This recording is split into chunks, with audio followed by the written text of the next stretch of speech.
This is everything new in the November 7th update for ARK.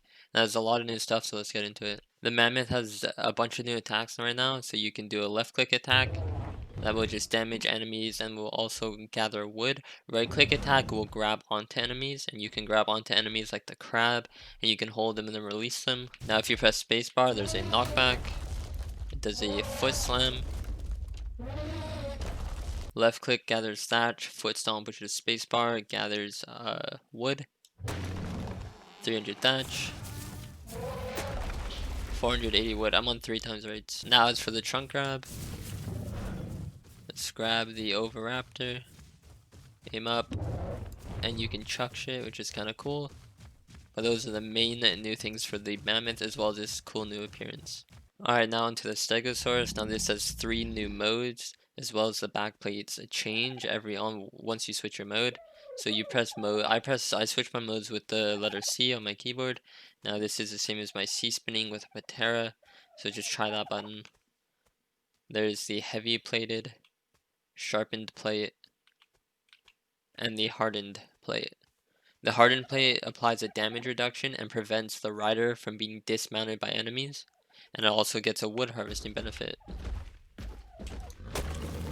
370 wood. The heavy plate mode. Now this heavy plate mode gives you a thatch harvesting benefit, is slower attacking. Alright, now onto the sharpened plate. Now this helps you get more berries. Armor penetration mode, look at it till it turns red, and then you right click, and you want to hold right click, and it'll grab onto it and apply a bleed effect. And it will not be able to move.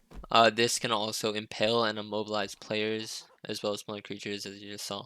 Now, I'm not going to show you guys every single new change, but here is on the screen. I'll show you a little scroll through of all the breeding changes they did, so total maturation times, and just new stuff you can breed, like wyverns, arthropleras, scorpions, moths, bats, spiders.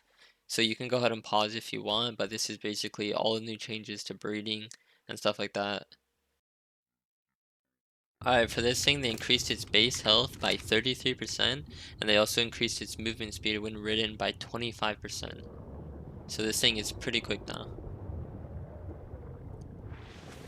You can only ride this thing when it's underwater though, or in water, which kind of sucks. But Thylacoleo attacks now apply bleed on every single attack.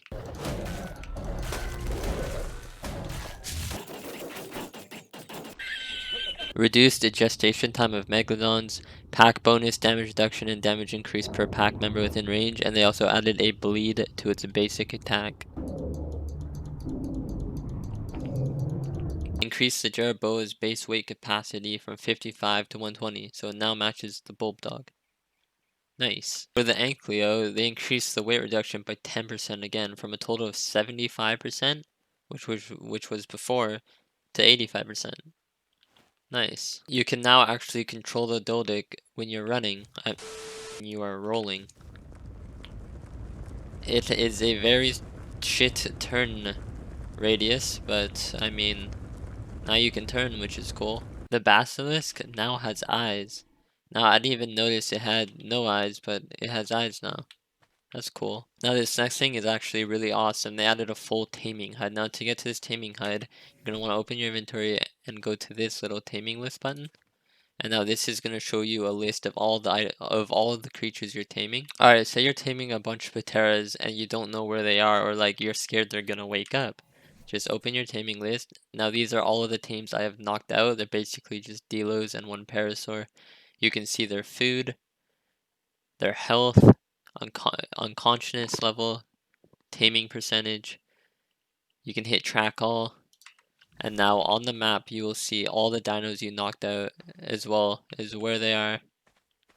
And you can easily get back to them. Here it is. Alright, they added a new feature for turrets, which is really awesome. Now this is a radius setting to apply to all the turrets. So if you set one turret to only survivors and high, and you want to set all the turrets on your base, but you don't want to do them one by one, copy settings of this turret to all turrets in range. Now if you go here, these are set to only survivors and they're on high as well.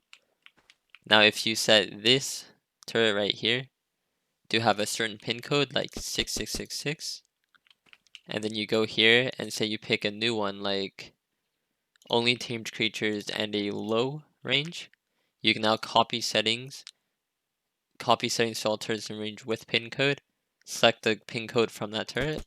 Now every turret with that pin code of 6666 will now have these settings. So if I go back to this one, it is now untamed and it is on the range low instead of high, and this one was not affected because it did not have the pin code.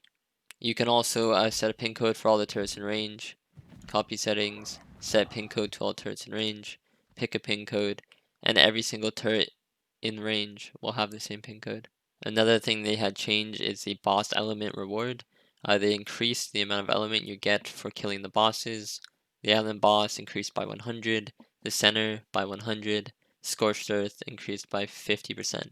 Now, along with all of these new like quality of life updates, they had also added they had also released a Genesis Part 2 teaser trailer. Now, I'll link that in the description. Anyways, I hope you guys enjoyed this video. They added quite a lot, which is really cool. But anyways, I think this update was a really good ad for ARK, and hopefully they can keep doing updates like this. But anyways, thanks for watching. Peace out.